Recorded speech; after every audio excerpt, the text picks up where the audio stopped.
Hey guys, it's Jonah here, back with another beer review. And yeah, there's been another little gap, but yeah, I'm not too worried. It was a family birthday, and I had a couple of beers and a cider, I think. But of course, I didn't review them. I put them on Untapped. If you want to link with me on Untapped, my linkage is down below. Well, isn't everyone's gentleman's linkage down below? Um, oh yeah, and I am wearing my camera uh, beer, beer, beer, beer, beer, beer, beer um, t-shirt that I won through drinking beer at the GBBF in probably 2015, maybe even earlier than that, 2013, something like that. And I cut the sleeves off because this is my summer t-shirt, so I often go wandering around uh, clad um, in just this. And yeah, you can tell I'm a bit kind of a little bit burnt, not too bad today. It was sunny, but it did rain as well. Typical Britain, typical England. But yeah, overall, it was quite a nice day.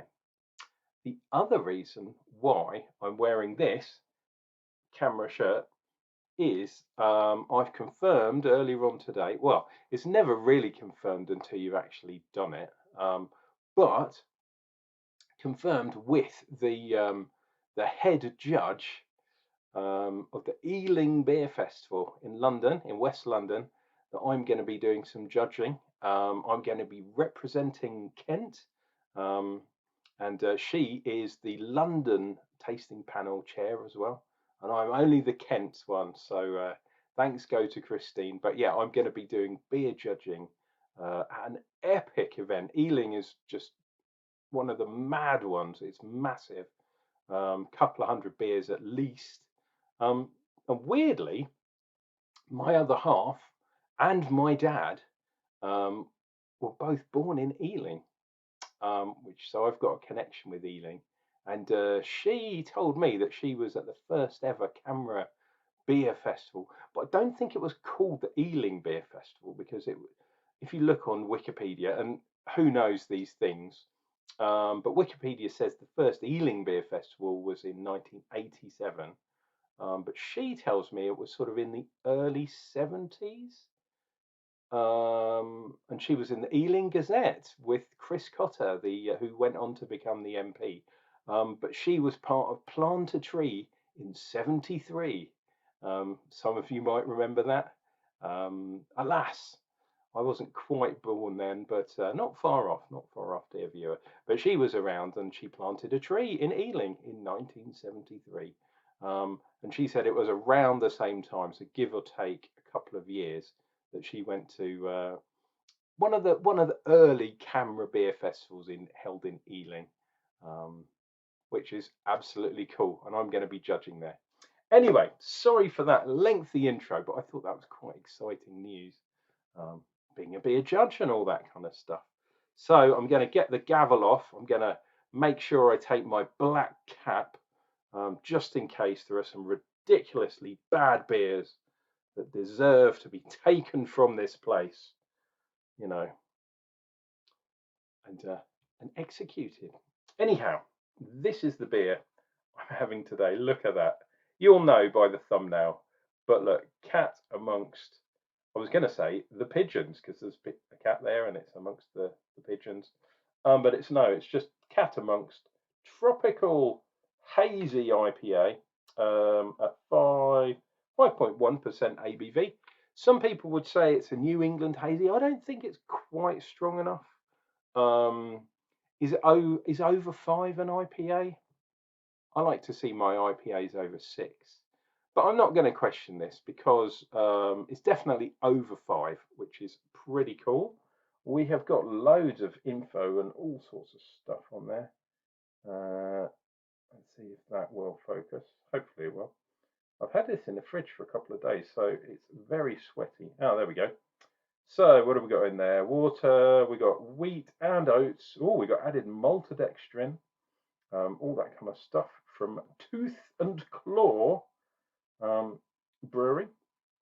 And And yeah, the artwork on there, it says on here somewhere. Where is it? The artwork is by Kev Monday or Monday. I can't see the I read it on here just a minute ago. Anyway, they're up in Hartlepool. I think this is fantastic. Here we go. Right, so let's have a look. It is a straight up hazy and juicy New World style IPA, loaded with tropical fruits from the late hop additions of Citra and Mosaic. And then it was dry hopped with more Citra, Centennial, my personal favourite hop, and some Simcoe, which is absolutely fan-dabby-dozy. So yeah, proper hazy IPA. The only thing, like I said, is it strong enough? Boom. Lovely, lovely. So let us get this into a glass. Will it all fit? Maybe I've chosen the wrong glass.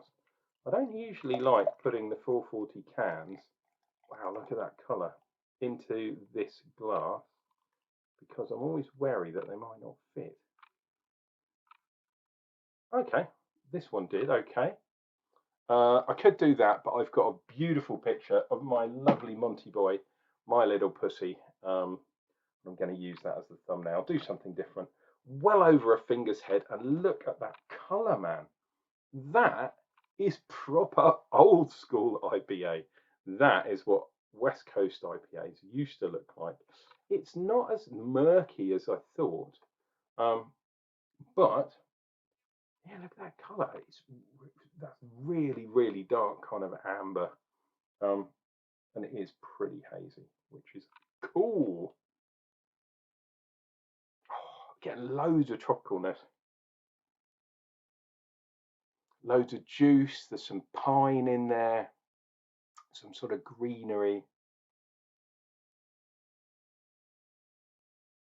Yeah, that kind of green grass, I guess from the Citra.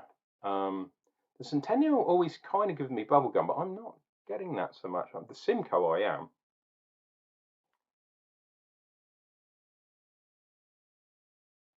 And obviously the Mosaic is adding there a little bit too. But this, I think, is going to be a fantastic beer. And like I said, I really love, I'll show it once again. I love that there. Cat amongst the pigeons, obviously. But the beer itself is just cat amongst. Let's dive in and we'll see what we get. If you're new to the channel, do all the good things. Click like, click subscribe. Think about leaving a comment down below. It doesn't cost you anything, but it does help me out. Cheers and beers.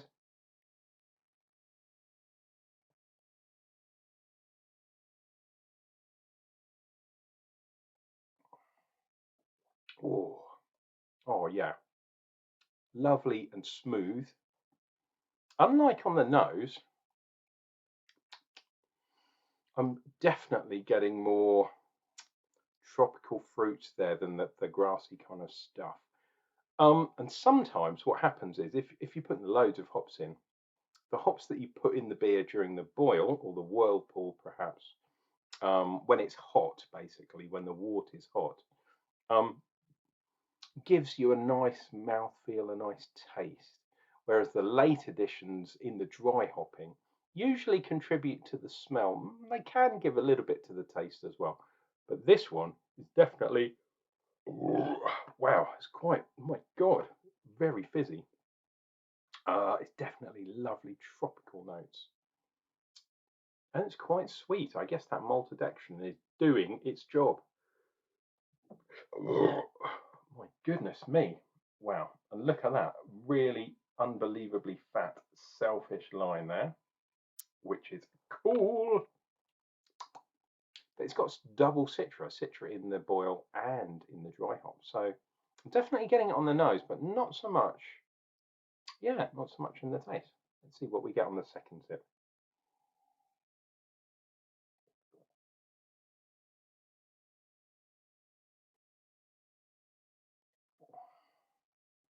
Oh,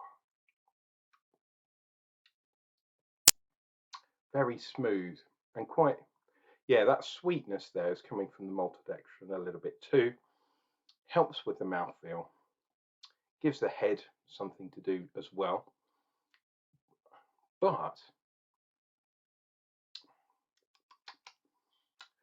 now, I was listening to a podcast lately while I was in the bath actually, and there's a guy from again from West London, from Weird Beard, and I do have a little bit of beardage left. I know not as much as I used to have, proper beard.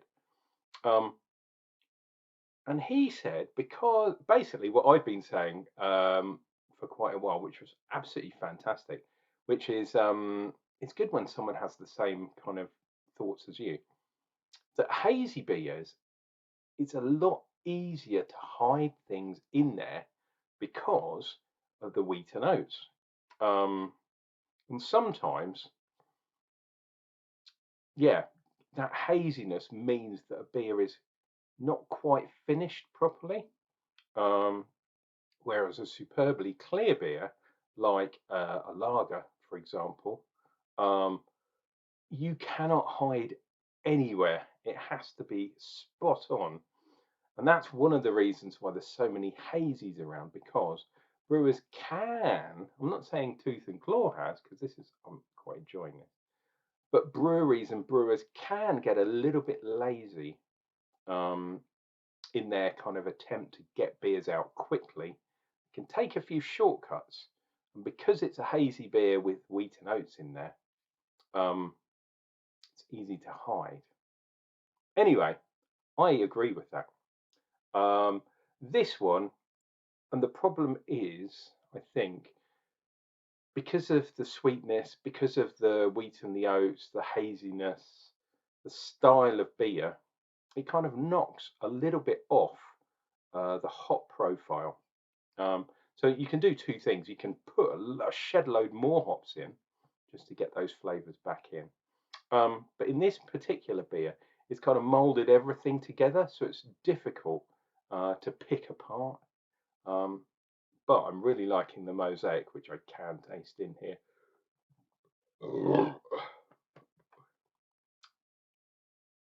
Yeah, the Simcoe and the Centennial, because I love Centennial. For me, a lot harder to pick out from this kind of mesh of everything mixed together. Um,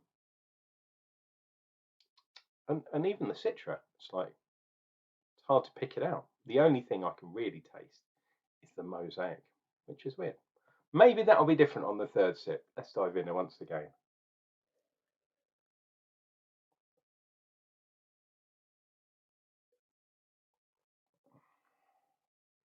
Ooh.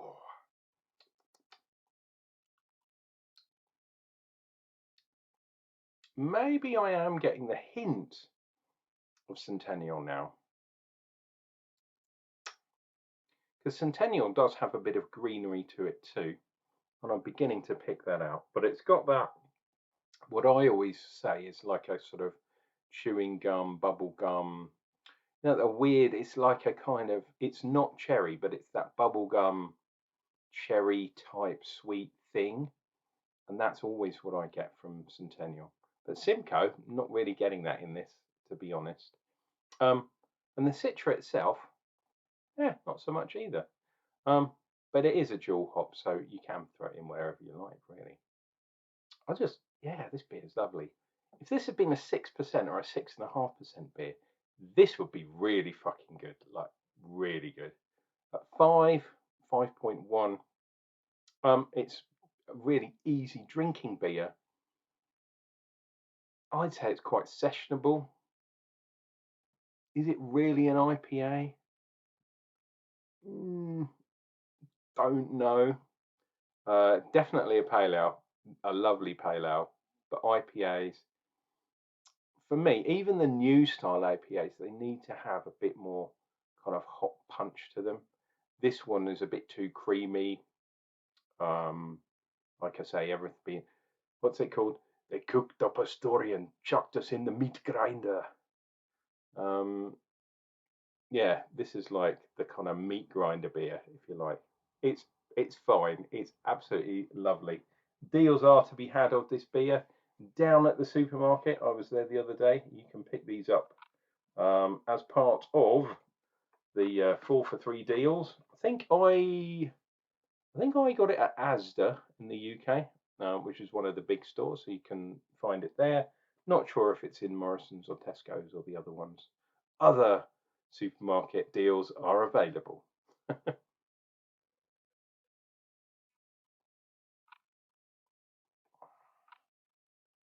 Wow. And there we go. I'll tell you the one thing is lovely, lovely tide lines. 1, 2, 3, 4. And on the back, um, not too much really. It just looks like a kind of volcano of sorts. Well, that side does. Um, everything's kind of exploding in the middle. Ding ding. Anyway, that has been another Unclejona beer review. If you like the new ice, the NEIPAs, the Northeast IPA style or New England IPA style, you'll probably like this. It might not be strong enough for you at 5%, but look at that little cheeky little face there. I know who's having pigeon for dinner. It's going to be Monty. In fact, Monty's not a ginger cat, and he eats seagull. He doesn't eat pigeon. Anywho, thank you for listening to my inane kind of nonsense, especially when I've been drinking. I've had a couple before this one. This has been your loving Unclejona saying, enjoy the rest of your weekend. Actually, what am I talking about? It's midweek. I'm on holiday this week, so that's why it feels like a weekend. Obviously on holiday because it's a family birthday. But yeah, enjoy the weather, whatever you're doing. Unclejona will return with another beer review real soon.